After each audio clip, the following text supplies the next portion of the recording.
ആവടിക്ക് സമീപമുള്ള മുക്ത പുതുക്കോട്ടെ പ്രദേശത്തെ ഒരു വീട്ടിൽ താമസിക്കുന്നവരാണ് ശരണ്യ ഗണേശ് ദമ്പതികൾ. ഗണേശിന്റെ അമ്മയായ ഇന്ദ്രാണിയും അതേ വീട്ടിൽ തന്നെയാണ് താമസിക്കുന്നത്.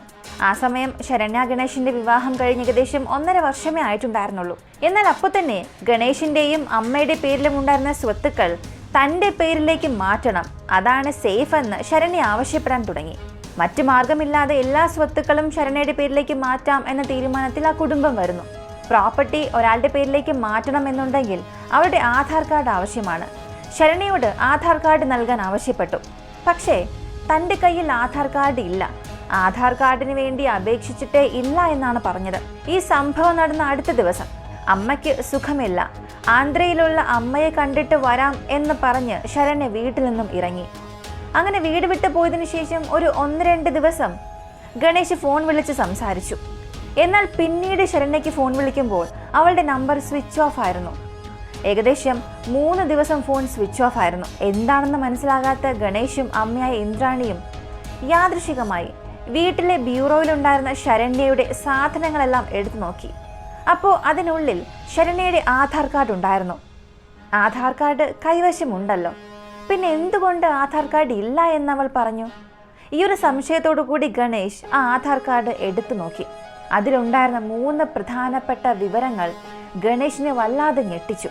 എനിക്കെൻ്റെ ജീവൻ തന്നെ നഷ്ടമായി, ഇത്രത്തോളം മണ്ടനായി പോയല്ലോ ഞാനെന്ന് ഗണേശ് സംസാരിച്ചുകൊണ്ട് അമ്മയെ നോക്കി. രണ്ടുപേരും വളരെ ദുഃഖത്തോടു കൂടി തൊട്ടടുത്തുള്ള പോലീസ് സ്റ്റേഷനിലേക്ക് പോകുന്നു. അന്നത്തെ ദിവസം ഗണേശ് അത്രത്തോളം ദുഃഖിക്കണം എന്നുണ്ടെങ്കിൽ ആധാർ കാർഡിൽ അയാൾ കണ്ടത് എന്താണ്? ആധാർ കാർഡ് ഉണ്ടായിരുന്നിട്ടും എന്തുകൊണ്ട് ശരണ്യ അതില്ല എന്ന് പറഞ്ഞു? വീട് വിട്ടുപോയ ശരണ്യയ്ക്ക് എന്ത് സംഭവിച്ചു? 2022 ചെന്നൈയിൽ തന്നെ വലിയൊരു ചർച്ചാ വിഷയമായ ഒരു സംഭവത്തെക്കുറിച്ചാണ് നമ്മൾ ഇന്ന് അറിയാൻ പോകുന്നത്.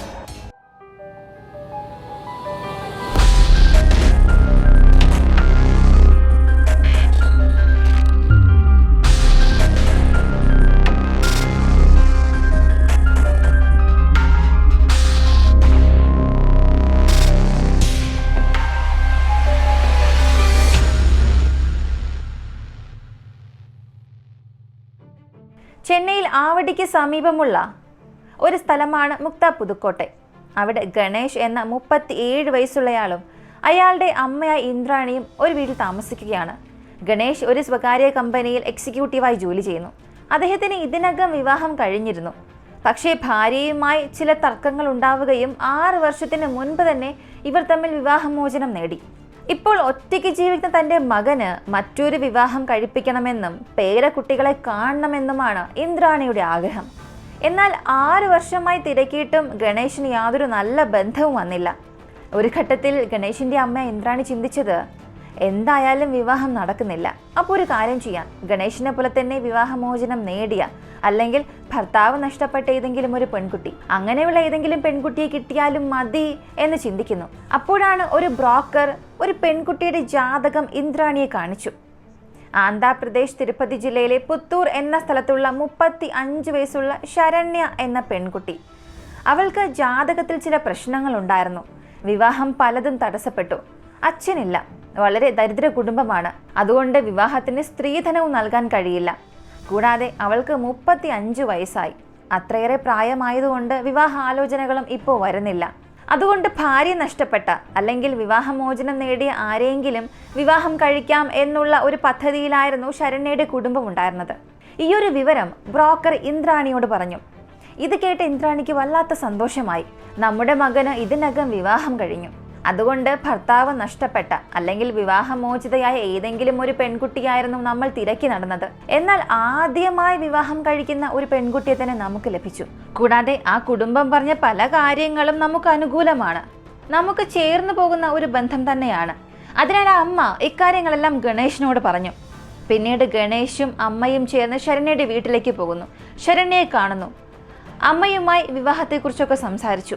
ശരണ്യയുടെ അമ്മ അപ്പോഴും പറഞ്ഞു, ഞങ്ങളെ കൊണ്ട് സ്വർണമൊന്നും നൽകാൻ കഴിയില്ല, അത്രത്തോളം സമ്പാദ്യമൊന്നും ഞങ്ങളുടെ പക്കൽ ഇല്ല എന്നും പറഞ്ഞു. പക്ഷെ ഇന്ദ്രാണി പറഞ്ഞത്, ആവശ്യമില്ല, ഞങ്ങൾ തന്നെ 25 പവൻ സ്വർണം തരാം, വിവാഹത്തിന് അതുപയോഗിച്ചാൽ മതി എന്നും പറഞ്ഞു. അങ്ങനെ ഗണേശിന്റെ കുടുംബം നൽകിയ 25 പവൻ സ്വർണമായിരുന്നു ശരണ്യ ആ വിവാഹത്തിന് അണിഞ്ഞിരുന്നത്. ഗണേശിന് ഇത് 2ാം വിവാഹമായതുകൊണ്ട് വളരെ ലളിതമായി പ്രധാനപ്പെട്ട ചില ബന്ധുക്കളെ മാത്രം വിളിച്ച് 2021 വിവാഹം നടന്നു. വിവാഹത്തിനു ശേഷം ഈ രണ്ടുപേരുടെയും ജീവിതം നല്ലൊരു ധാരണയിൽ പോവുകയായിരുന്നു. എന്നാൽ പിന്നീടായിരുന്നു ആ വീട്ടിൽ ശരണ്യ തന്റെ എല്ലാ കളികളും കളിക്കാൻ തുടങ്ങിയത്. വീടിന്റെ വരവ് ചിലവ് കണക്കുകളെല്ലാം ഞാൻ നോക്കിക്കൊള്ളാം. ഈ വീട്ടിൽ പണവുമായി ബന്ധപ്പെട്ട എല്ലാ കാര്യങ്ങളും ഞാൻ തന്നെ ശ്രദ്ധിച്ചു കൊള്ളാം. ആ വീട്ടിലെ ബ്യൂറോയുടെ താക്കോൽ ഉൾപ്പെടെ ശരണ്യ ചോദിച്ചു. ഇന്ദ്രാണിയും അത് വലിയ കാര്യമാക്കാതെ അവൾ ചോദിക്കുന്നത് പോലെ എല്ലാം ചെയ്തു കൊടുത്തു. എല്ലാ അധികാരവും ശരണ്യയ്ക്ക് തന്നെ കൊടുത്തു. അടുത്ത ശരണ്യ ചെയ്യാൻ തുടങ്ങിയത്, ഗണേഷിന്റെ പേരിൽ എന്തൊക്കെ സ്വത്തുക്കളുണ്ട്, ഇന്ദ്രാണിയുടെ പേരിൽ ഏതൊക്കെ സ്വത്തുക്കളുണ്ട്, ഈ കാര്യങ്ങളെല്ലാം പതിയെ പതിയെ അവൾ അന്വേഷിച്ച് മനസ്സിലാക്കി. ചെന്നൈയിൽ ചില സ്ഥലങ്ങളിൽ ഗണേഷിന്റെ പേരിൽ ചില സ്വത്തുക്കളുണ്ട്, ഭൂമിയുണ്ട്. അതുപോലെ തന്നെ ഇന്ദ്രാണിയുടെ പേരിലും ചില ഭൂസ്വത്തുക്കൾ ഉണ്ടെന്ന് മനസ്സിലായി. പിന്നീട് ആ വീടും ഇവരുടെ പേരിലുള്ള സ്വത്തുക്കളുമെല്ലാം തന്റെ പേരിലേക്ക് എഴുതി വെക്കണമെന്നായി ശരണ്യയുടെ ആവശ്യം. എങ്കിൽ മാത്രമേ എനിക്കൊരു സേഫ്റ്റി ഉള്ളൂ എന്നും അവൾ പറഞ്ഞു. ഈ സമയം ആ കുടുംബത്തിന് എന്ത് ചെയ്യണമെന്നേ അറിയില്ല. ഇന്ദ്രാണിക്ക് ഇത് കേട്ടപ്പോൾ വല്ലാത്ത ദേഷ്യമായി. എൻ്റെ മകന്റെ പേരിലുള്ള സ്വത്തുക്കൾ എന്തിന് ഞാൻ അവളുടെ പേരിൽ എഴുതി വെക്കണം? ഈ ഒരു ചിന്തയായ അമ്മയ്ക്ക്.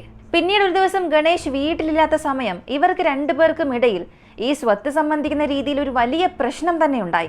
ഒരു സ്വത്തും നിന്റെ പേരിൽ എഴുതി വെക്കാൻ കഴിയില്ല എന്ന് ഇന്ദ്രാണി തറപ്പിച്ചു പറഞ്ഞു. എനിക്കും ഭർത്താവിനും ഇടയിൽ നിങ്ങളാണ് ഒരു തടസ്സം. സ്വത്തൊന്നും എഴുതി വെക്കാൻ കഴിയില്ലെങ്കിൽ പിന്നെ ഇനി നിങ്ങൾ ഈ വീട്ടിൽ നിൽക്കേണ്ട ആവശ്യമേ ഇല്ല എന്ന് പറഞ്ഞ് ഇന്ദ്രാണിയെ ആ വീട്ടിൽ നിന്നും അടിച്ചു പുറത്താക്കി. പുറത്തേക്ക് വന്ന ഇന്ദ്രാണി ഒരല്പം ചിന്തിച്ചു നോക്കി. എനിക്ക് എന്ത് സംഭവിച്ചാലും പ്രശ്നമില്ല, മകൻ സന്തോഷവാനായി ജീവിച്ചാൽ മതി. അതുകൊണ്ട് വീണ്ടും ആ വീടിനുള്ളിലേക്ക് കയറി തൻ്റെ അപമാനമെല്ലാം മാറ്റിവെച്ചിട്ട് ശരണ്യയോട് സംസാരിച്ചു. ഞാൻ ഈ വീട്ടിൽ തന്നെ താമസിക്കാം, നിന്നോടൊന്നും ചോദിക്കില്ല, സ്വത്തുക്കളെല്ലാം നിന്റെ പേരിൽ തന്നെ എഴുതി വെച്ചു തരാം എന്നും പറഞ്ഞു.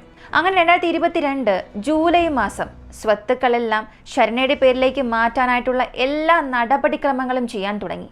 അതിനുവേണ്ടി ശരണ്യയോട് ആധാർ കാർഡ് വേണം എന്നാവശ്യപ്പെട്ടു. ശരണ്യ, എൻ്റെ പക്കൽ ആധാർ കാർഡ് ഇല്ല, ഞാൻ അതിനെ അപേക്ഷിച്ചിട്ടേ ഇല്ല എന്ന് പറഞ്ഞു. ഇക്കാലത്ത് എങ്ങനെയാണ് ആധാർ കാർഡ് ഇല്ലാതെ ഒരാൾക്ക് ജീവിക്കാൻ കഴിയുക? ഇപ്പോൾ എല്ലാ കാര്യങ്ങൾക്കും ആധാർ കാർഡ് അല്ലേ ആവശ്യമായി വരുന്നത്. ആധാർ കാർഡ് ഇല്ലാതെ സ്വത്തൊന്നും നിന്റെ പേരിലേക്ക് മാറ്റാൻ കഴിയില്ല. പെട്ടെന്ന് തന്നെ ആധാർ കാർഡിന് അപ്ലൈ ചെയ്യാം, അതിനുശേഷം സ്വത്തുക്കളെല്ലാം നിന്റെ പേരിലേക്ക് മാറ്റാം എന്ന് ഗണേശും പറഞ്ഞു. പ്രോപ്പർട്ടി തൻ്റെ പേരിലേക്ക് മാറ്റാൻ ആധാർ കാർഡ് ആവശ്യമാണ് എന്ന് മനസ്സിലാക്കിയത് മുതൽ ശരണ്യ വല്ലാത്ത ടെൻഷനിലായിരുന്നു. ഇത് ഗണേശും ശ്രദ്ധിച്ചിരുന്നു. അടുത്ത ദിവസം രാവിലെ ശരണ്യയ്ക്ക് ഒരു ഫോൺ കോൾ വന്നു.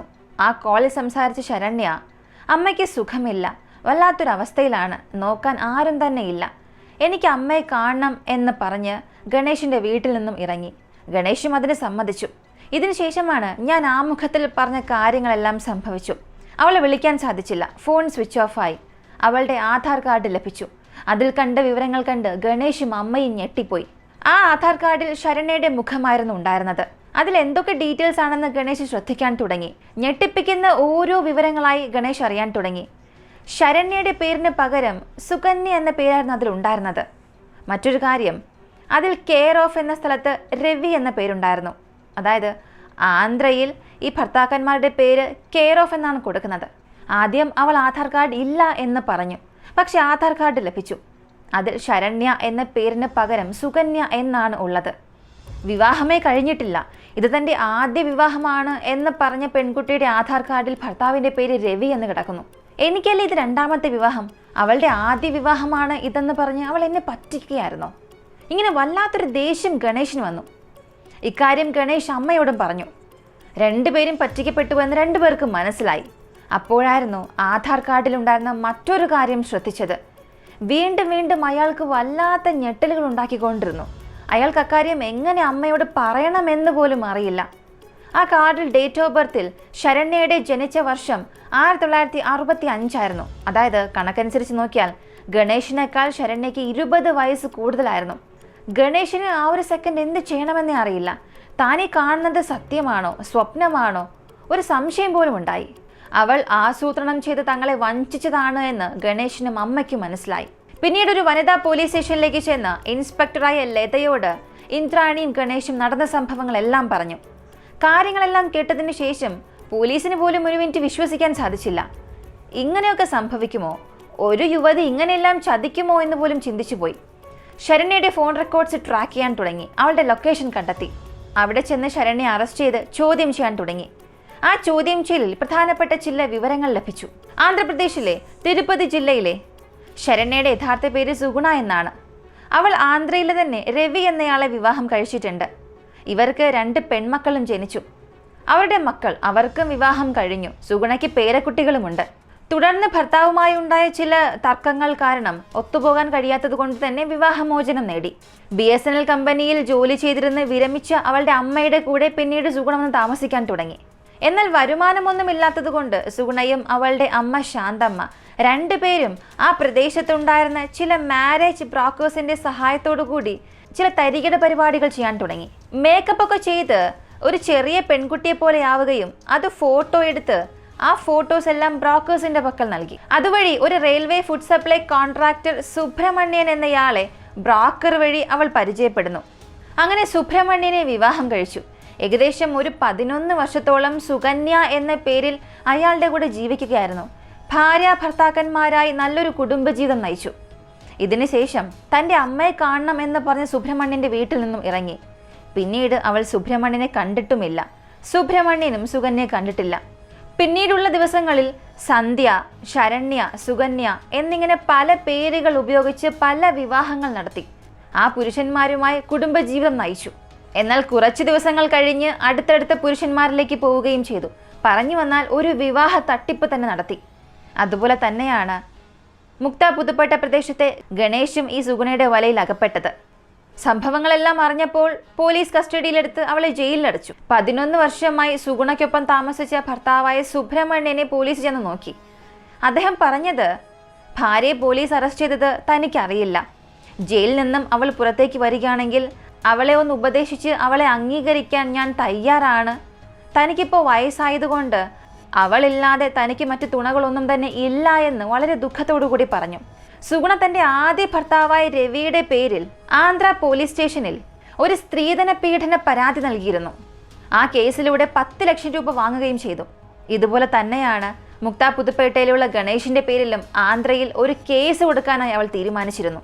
അതും ഇതേ രീതിയിലുള്ള ഒരു സ്ത്രീധന പീഡന പരാതി. എന്നാൽ ആ പണം തട്ടിപ്പ് നടന്നില്ല.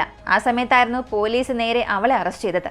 വിവാഹം എന്ന പേരിൽ നമുക്ക് ചുറ്റും ഇങ്ങനെയുള്ള തട്ടിപ്പുകളൊക്കെ നടക്കുന്നുണ്ട് എന്നുള്ളത് ഈ ഒരു കേസിലൂടെ നിങ്ങൾ മനസ്സിലായിട്ടുണ്ടാകും. എനിക്ക് തോന്നുന്നത് ഈ ഒരു കേസല്ല, നമ്മുടെ നാട്ടിൽ പല വിവാഹ തട്ടിപ്പുകൾ നടക്കുന്നുണ്ട്. പലരും ചിന്തിക്കുന്നത് പുരുഷന്മാരായിരിക്കും ഇങ്ങനെയൊക്കെ ചെയ്യുന്നത് എന്ന്. അല്ല, പുരുഷന്മാരും സ്ത്രീയും എല്ലാം ഈ ഒരു ഗണത്തിൽ പെടും. ഇന്നത്തെ കാലത്ത് ആർക്കും ആരെയും വിശ്വസിക്കാൻ കഴിയില്ല എന്ന ഒരു സാഹചര്യമാണ്. എന്തായാലും ഈ ഒരു കേസിനെ കുറിച്ചുള്ള നിങ്ങളുടെ അഭിപ്രായം കമന്റിൽ പറയുക. ഇങ്ങനെയുള്ള വീഡിയോസ് അറിയാനായി വിക്കി വോക്സ് എന്ന നമ്മുടെ ചാനൽ സബ്സ്ക്രൈബ് ചെയ്യുക. മറ്റൊരു വീഡിയോയുമായി വീണ്ടും കാണാം.